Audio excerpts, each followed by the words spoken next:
So hello friends, this is Aditya. Today I am explain the topic of Power BI like DATEDD. So let's start the video.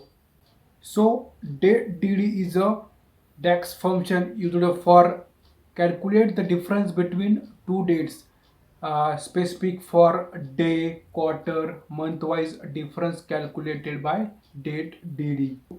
DATEDD work as to shift date forward or backward by using the interval like day, month, quarter wise. Why we use DATEDD? First one, the calculate past and future dates for time intelligence analysis. So third one, create a rolling period like day, month or quarter wise.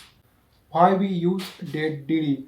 To calculate the past and future date for time intelligence analysis, and third one is for create a rolling period for last 30 days, last quarter, last month. This is used for DATEDD.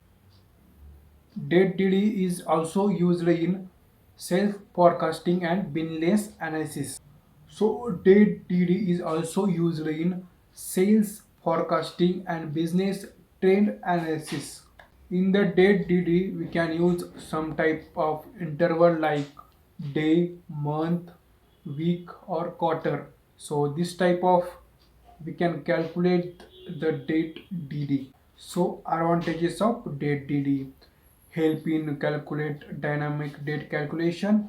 So second one, easy to calculate custom time range, useful for comparison and forecasting analysis.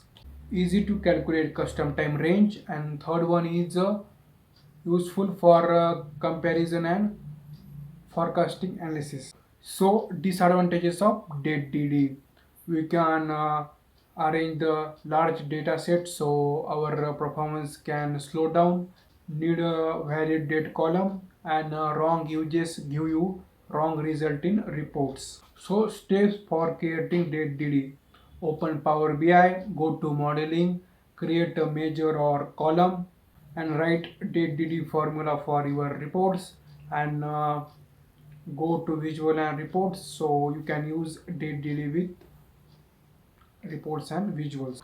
So conclusion of DATEDD: DATEDD function is very useful for creating our visual mode attractive and smarter. So DATEDD used for going beyond and above concept like in IT industry. So thank you for giving our attention. This is for the day, and thank you very much for supporting like this. So thank you.